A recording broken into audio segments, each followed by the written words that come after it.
Didik TV KPM.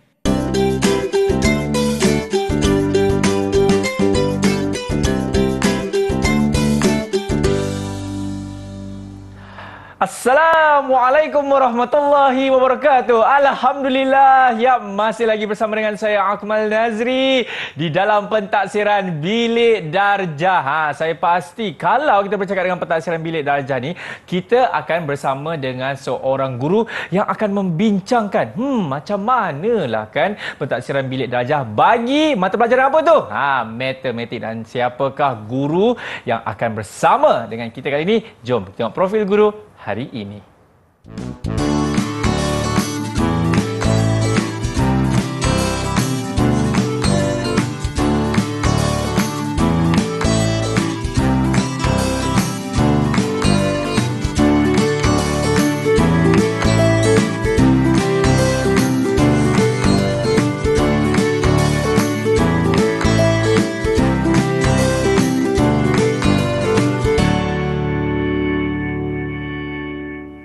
Baik, saya pasti murid-murid dah tahu dah siapakah guru yang akan kongsikan mengenai pentaksiran Bilik Darjah bagi mata pelajaran matematik. Tapi sebelum itu, saya juga nak memperkenalkan juru bahasa isyarat kita. Siapakah beliau?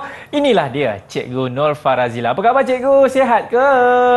Alhamdulillah, sentiasa sihat cikgu kita, Cikgu Nur Farazila. Baiklah, jadi tanpa membuang masa, inilah dia. Guru yang anda lihat dekat profil tadi tu, Cikgu Noriza. Apa khabar cikgu? Khabar baik Akmal, alhamdulillah. Saya pasti ni murid-murid dah tak sabar dah apa yang akan diterangkan oleh Cikgu Norizan mengenai PBD dalam matematik. Jadi kah cikgu dah bersedia? Bersedia. Jadi tanpa membuang masa, bismillahirrahmanirrahim, kita mulakan PBD dalam matematik bersama dengan Cikgu Norizan. Silakan cikgu. Terima kasih Akmal. Sebelum cikgu teruskan dengan pentaksiran Bilik Darjah, cikgu akan terangkan dahulu matlamat KSSR matematik. Sebenarnya KSSR matematik ini bermatlamat untuk membentuk individu yang berfikrah matematik.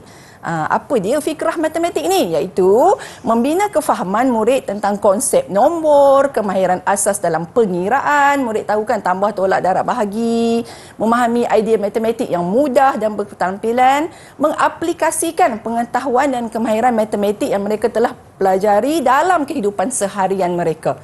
Murid dapat menyelesaikan masalah dan membuat keputusan berlandaskan sikap dan nilai agar berupaya menangani cabaran dalam kehidupan harian selaras dengan perkembangan sains dan teknologi serta cabaran abad ke-21. Kita teruskan tentang konsep pentaksiran matematik dalam Bilik Darjah. Sebenarnya pentaksiran matematik di sekolah rendah melibatkan beberapa elemen, iaitu kandungan, kemahiran dan proses serta sikap dan nilai. Pentaksiran pencapaian ini kita merujuk kepada standard prestasi dalam 6 tahap penguasaan yang mana melibatkan tafsiran-tafsiran tertentu. Selepas kita membuat pentafsiran, ia akan dilaporkan dengan menggunakan template pelaporan yang direka dan dibina untuk merekodkan pencapaian murid, sama seperti subjek yang lain. Selepas guru mentaksir, guru akan direkodkan dalam template pelaporan. Kemudian pada akhir pembelajaran, laporan akan yang telah direkodkan ini akan dikeluarkan merangkumi elemen-elemen yang cikgu telah sebutkan tadi, iaitu kandungan, kemahiran, proses serta sikap dan nilai. Kenapa PBD ini penting dalam matematik? Sebenarnya ia dapat mengenal perkembangan murid di dalam dan di luar kelas. Maksudnya kita nak tahu setiap murid ni bagaimana perkembangan mereka, sama ada dalam Bilik Darjah dan juga di luar kelas. Dapat mengenal pasti kekuatan dan kelemahan murid. Bila guru melakukan PBD, menjalankan PBD, kita akan kenal pasti ada di antara murid yang lemah dan yang boleh menguasai setiap kemahiran yang ditetapkan. Dapat mempelbagaikan kaedah pengajaran di dalam kelas, serta guru dapat membuat tindakan yang selanjutnya untuk murid yang lemah. Jadi kita akan ambil tindakan susulan secepat yang mungkin. Ini yang cikgu sebutkan tadi, bagaimana pentaksiran dijalankan dalam PBD matematik. Apa yang ditaksir? Dari segi kandungan, topikal memahami SK tertentu, iaitu standard kandungan yang meliputi 4 bidang, nombor dan operasi, sukatan dan geometri, perkaitan dan algebra, serta statistik dan kebarangkalian. Okey, yang kedua dari segi kemahiran proses melalui pelbagai kaedah lah proses matematik, penyelesaian masalah, penaklukan, dan yang ketiga sikap dan nilai yang meliputi nilai matematik dan juga sikap dan nilai sejagat bukan saja dalam subjek matematik, bahkan subjek-subjek lain. Okey. Cikgu nak terangkan sedikit tentang tahap penguasaan kandungan matematik. Okey, kita tadi ada kandungan, kita ada proses.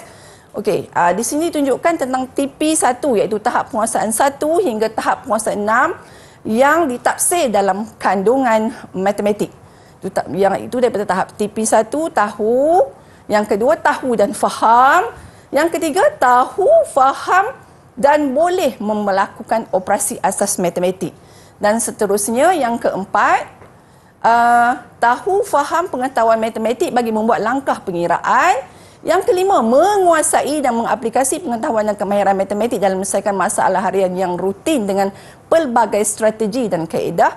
Dan yang keenam, menguasai dan mengaplikasi pengetahuan dan kemahiran matematik dalam menyelesaikan masalah harian. Maksudnya, kita akan bagi masalah-masalah yang boleh menguji kemahiran murid di dalam kelas secara kreatif dan inovatif. Okey, selain daripada penguasaan kandungan, kita ada tahap penguasaan kemahiran proses matematik. Okey, yang pertama kita masih ada TP1 dan TP6. Murid berupaya menyatakan aktiviti atau idea matematik dengan menggunakan perwakilan, perkataan, menakul. Kemudian yang kedua, menerangkan. Tadi menyatakan saja kan TP1. Sekarang TP2 dia boleh menerangkan aktiviti atau idea matematik. Yang ketiga, murid berupaya melaksanakan aktiviti dan idea matematik dengan menggunakan perwakilan.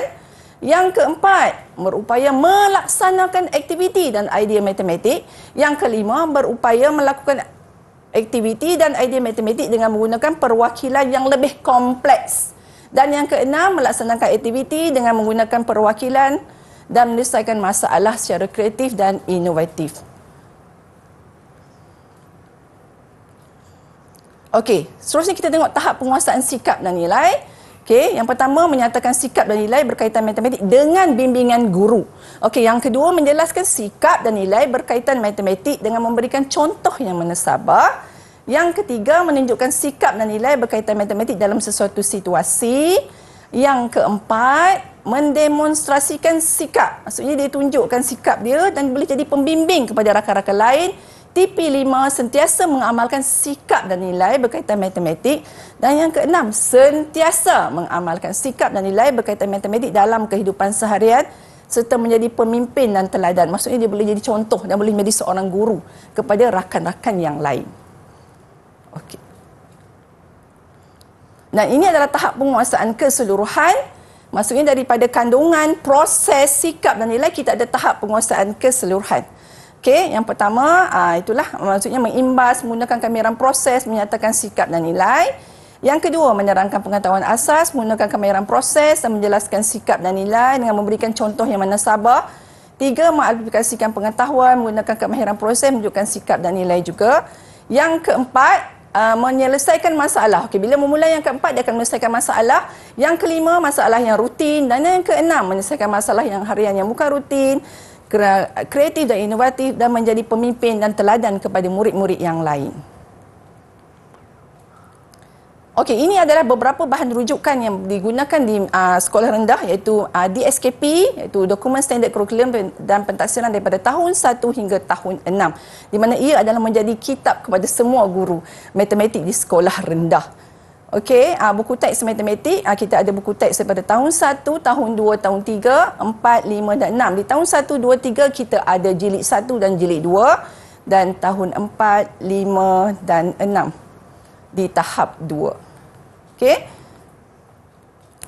Untuk guru juga kita menggunakan panduan pelaksanaan pentadsiran bilik darjah di mana di dalamnya terdapat pelbagai panduan tentang PBD yang dijalankan, bagaimana PBD formatif, sumatif, ciri-ciri PBD, konsep PBD yang boleh menjadikan panduan untuk semua guru matematik menjalankan pentadsiran di dalam bilik darjah. Terima kasih cikgu. Sekarang ni barulah saya faham apa sebenarnya matlamat PBD ini dalam mata pelajaran matematik kepada murid-murid, dan kita pun dah lihat tahap-tahap penguasaannya kan. Okeylah, kita nak berhenti rehat dulu kepada anda semua. Jangan ke mana, selepas ini banyak lagi Cikgu Nurhalizan akan kongsikan PBD dalam matematik. Semuanya selepas ini.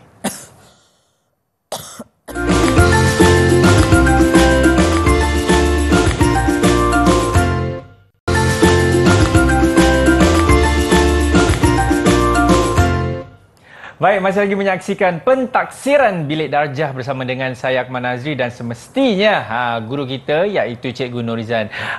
Terutama kepada ibu bapa kan, saya pasti anda ingin mengetahui apakah antara standard kandungan maupun standard pembelajaran yang diajarkan kepada anak-anak anda ataupun murid-murid di sekolah. Kalau nak tahu, jom kita perdengarkan apa yang bakal dikongsikan oleh Cikgu Nurhalizan. Silakan Cikgu. Okey, terima kasih Akmal. Sama-sama. Okay.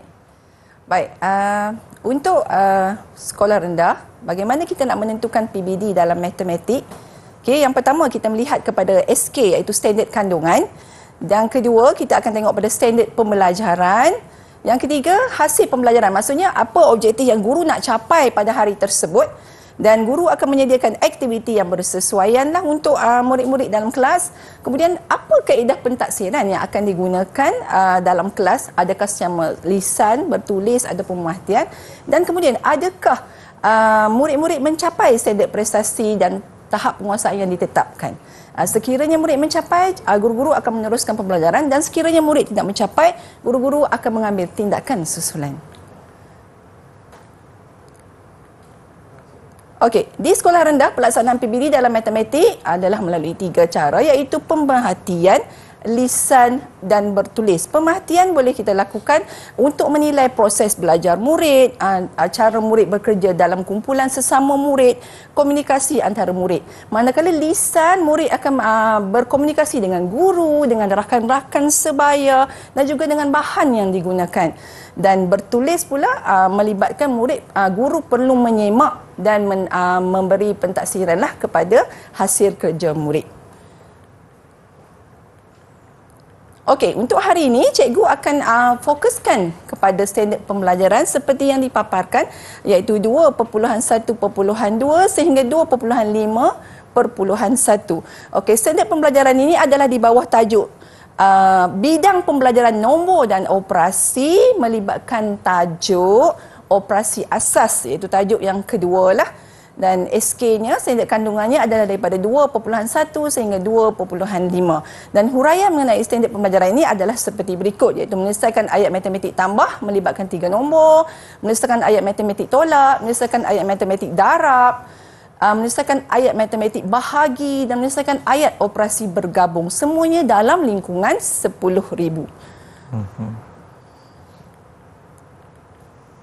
Okey, cikgu nak tunjukkan beberapa contoh pentaksiran yang telah cikgu jalankan dalam kelas cikgu. Menyelesaikan ayat matematik tambah melibatkan 3 nombor dan hasil tambahnya dalam lingkungan 10,000. Okey, apa aktiviti pembelajaran yang cikgu jalankan? Okey, cikgu jalankan di mana cikgu jalankan aktiviti dia mendengar dan memberi respon secara lisan, kuis dan didik hibur. Okey, cadangan dia apa kaedah PBD cikgu? Cikgu jalankan, cikgu taksir secara lisan dan pemerhatian. Okey, jom kita saksikan video. 4,820 tambah 152 tambah 593. 2 tambah 3, 5. 2 tambah 5 tambah 9, 16. 6 di bawah, 1 di atas. 1 tambah 8 tambah 1 tambah 5, 15. 15, 1 di atas 4, 1 tambah 4, 5. Jawapan dia ialah 5,565. Okey, melalui video tadi, cikgu dah menjalankan pentaksiran secara lisan dan perhatian, di mana murid tersebut dia boleh menunjukkan cara yang betul menambah 3 nombor berturut-turut secara lisan dan perhatian. Juga cikgu dapat perhatikan bahawa murid tersebut telah menguasai TP yang ditetapkan. Okey, baik, seterusnya didik hibur. Kita nak murid-murid sekolah rendah ni kan dia suka bermain. Jadi cikgu juga terapkan permainan dam ular di sini, di mana cikgu akan sediakan soalan dan murid-murid akan menjawab sambil bermain. Okey, seterusnya kita lihat 2.2.2 menyelesaikan ayat matematik tolak melibatkan 2 nombor dari 1 nombor dalam lingkungan 10,000. Aktiviti pembelajaran yang cikgu jalankan, latihan bertulis, kuis dan didik hibur. Kemudian cadangan kaedah PBD adalah secara lisan, pemerhatian dan bertulis. Okey, ini adalah contohnya secara bertulis, murid akan melengkapkan lembaran kerja. Kemudian yang kedua, cikgu akan melihat, murid ini menjawab soalan kuis, dia akan mengira dan dia akan menjawab. Dan seterusnya kita gunakan juga didik hibur untuk mentaksir murid di dalam kelas. Okey, seterusnya 2.3.1 menyelesaikan ayat matematik darab bagi sebarang nombor hingga 4 digit dengan nombor 1 digit, 10, 100 dan 1000 dalam lingkungan 10,000. Okey, aktiviti pembelajaran yang cikgu jalankan adalah latihan bertulis dan kuis. Dan cadangan kaedah PBD yang boleh guru-guru lakukan dalam kelas adalah secara lisan, misalnya minta murid membaca sifir, pemerhatian sepanjang kita menjalankan pembelajaran dalam kelas dan juga secara bertulis dengan memberi lembaran kerja. Seperti yang cikgu tunjukkan di dalam gambar inilah. Okey, murid berkomunikasi dengan guru untuk menjawab soalan, murid menjawab lembaran kerja dan menghantarnya kepada guru untuk ditafsir. Okey, seterusnya kita lihat 2.3.1.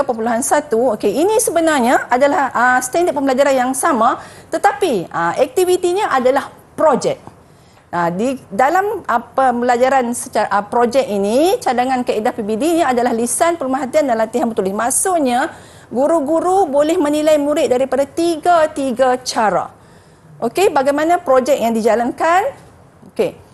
Di sini projeknya selepas guru-guru menjalankan pembelajaran mengajar murid PDP tentang darab, jadi guru akan minta murid membuat buku scrap. Itu adalah projek yang cikgu jalankan dalam kelas. Dan sepanjang proses projek ini dijalankan, cikgu akan buat pemerhatian lah, cikgu akan bersoal jawab, kemudian cikgu akan buat kuis dan cikgu akan melihat hasil kerja murid. Dengan mungkin ada murid yang boleh menghasilkan secara kreatif dan inovatif. Okey, seterusnya untuk 2.4.1 menyelesaikan ayat matematik bahagi bagi sebarang nombor dalam lingkungan 10,000 dengan nombor 1 digit, 10, 100 dan 1000. Aktiviti pembelajaran latihan bertulis, perbincangan dan juga didik hibur. Dan sepanjang tu kita boleh menggunakan kaedah PBD ini adalah pemerhatian, latihan bertulis dan juga lisan seperti contoh yang cikgu tunjukkan di situlah. Murid berbincang. Perbincangan ni, okey, kaedahnya kita dapat lihat pemerhatian lah, ada juga lisan, kemudian latihan bertulis dan juga unsur didik hibur, iaitu permainan. Murid akan seronok dan mencapai TP yang ditetapkan. Okay, dan seterusnya 2.5.1 menyelesaikan ayat operasi bergabung tambah dan tolak dalam lingkungan 10,000. Aktiviti yang pembelajaran yang cikgu-cikgu boleh jalankan dalam kelas, latihan bertulis, perbincangan dan juga didik hibur, dan kaedah PBD yang boleh guru-guru gunakan, pemerhatian, latihan bertulis dan lisan. Seperti inilah sebagai contoh, murid berbincang sesama dalam kumpulan, murid bermain, murid menjawab soalan. Di sini guru-guru boleh menjalankan pentaksiran sepanjang aktiviti ini dijalankan. Okey. Cikgu nak share sedikit beberapa contoh yang cikgu jalankan dan cikgu akan bergerak ke mini whiteboard ni untuk menunjukkan contoh bagaimana pentaksiran daripada TP1 hingga TP3 dijalankan. Okey, contohnya cikgu buat tambahkan 5,120, 150 dan 312. Okey, TP1 murid boleh membaca dan murid mengetahui bahawa ini adalah operasi tambah. Kemudian bagaimana guru nak mengetahui bahawa murid telah mencapai TP2? Murid dapat menerangkan prosedur, dia dapat menyusun nombor tersebut dengan betul seperti mana yang ditunjukkan dalam video tadi. Okey, dan kemudian yang ketiga, murid dapat menambah dengan betul.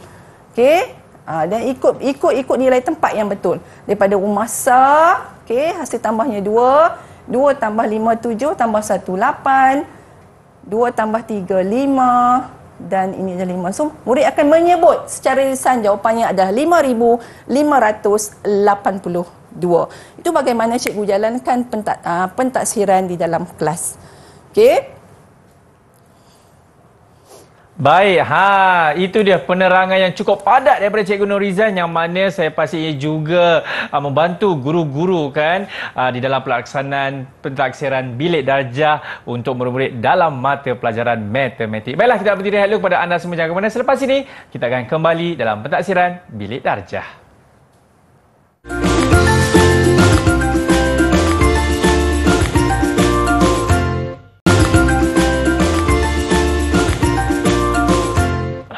Baik, masih lagi menyaksikan pentaksiran bilik darjah bersama dengan saya Akmal Nazri dan juga guru kita iaitu Cikgu Norizan. Saya pasti ramai lagi guru-guru di luar sana maupun ibu bapa ingin mendengarkan lagi apakah penjelasan yang bakal diberikan oleh Cikgu Norizan. Silakan, Cikgu. Okey, Akmal, Cikgu akan teruskan setelah Cikgu dah bagi contoh tentang apa aktiviti PBD yang sesuai dijalankan.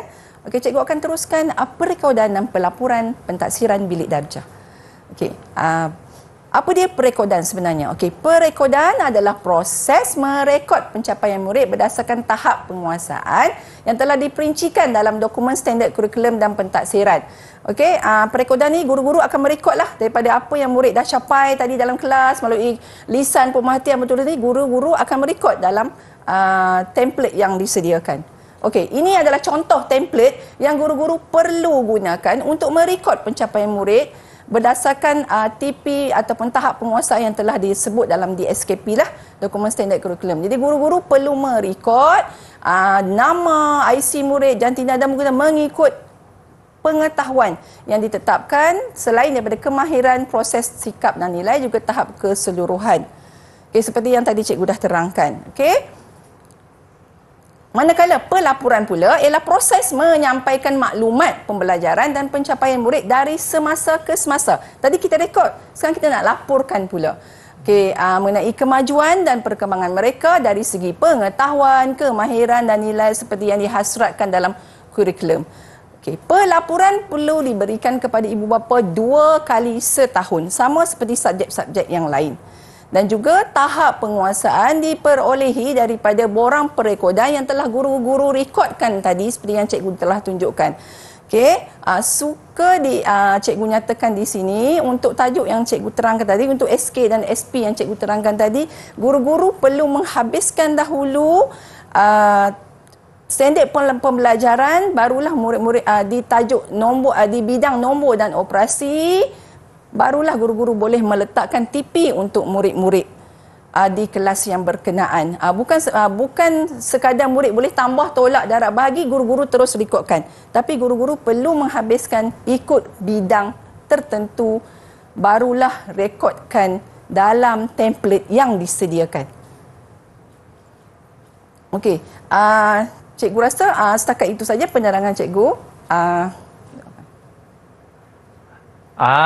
Itu dia penerangan yang baru saja diterangkan oleh Cikgu Norizan kepada guru-guru di luar sana. Macam tadi Cikgu Norizan ada memberitahu bahawa guru-guru seharusnya menghabiskan standard pembelajaran dulu. Betul Cikgu? Betul. Kalau tak nanti akan apa Cikgu? Akan menyukarkan dari segi perekodan ke macam mana Cikgu? Maksudnya setiap bidang pencapaian murid adalah berbeza. Jadi kita perlu adil untuk menilai murid-murid, bukan saja pada kemahiran tertentu, malah dia mesti menyeluruh dan holistik. Jadi kita dapat pencapaian murid yang kita mencapai tahap yang paling terbaik lah. Ya, dan saya pasti dari segi pentaksiran bilik darjah ini juga sedikit sebanyak dapat membantu murid-murid yang mungkin agak orang kata kurang mahir di dalam sesuatu mata pelajaran tersebut. Betul Cikgu? Betul. Sebenarnya murid ni dia berbeza. Jadi guru-guru dalam kelas pun kalau boleh kita jalankan pembelajaran secara terbeza untuk menilai murid-murid dalam kelas. Baik. Terima kasih banyak diucapkan kepada Cikgu Norizan. Tapi sebelum kita mengakhiri pentaksiran bilik darjah kali ini, Cikgu Norizan, saya pasti Cikgu Norizan ingin memberikan rumusan yang secara ringkas dan padat kepada guru-guru maupun ibu bapa di luar sana. Silakan Cikgu Norizan. Terima kasih. Baik, untuk pentaksiran bilik darjah bagi subjek matematik, kita ada beberapa elemen yang penting yang perlu guru-guru bagi pentaksiran mengikut kandungan, proses, nilai dan sikap seperti yang cikgu dah terangkan tadi. Okey, sebenarnya matematik ni kita boleh jalankan pelbagai aktiviti untuk menarik minat murid. Kita tak mau murid-murid merasakan matematik itu satu agak yang susah. sukar. Jadi guru-guru boleh menjalankan pelbagai aktiviti. Ada lisan, ada pemerhatian, ada bertulis, kemudian ada bentuk permainan didik hibur kan. Jadi Betul. murid-murid dengan sendirinya akan menyukai mata pelajaran matematik.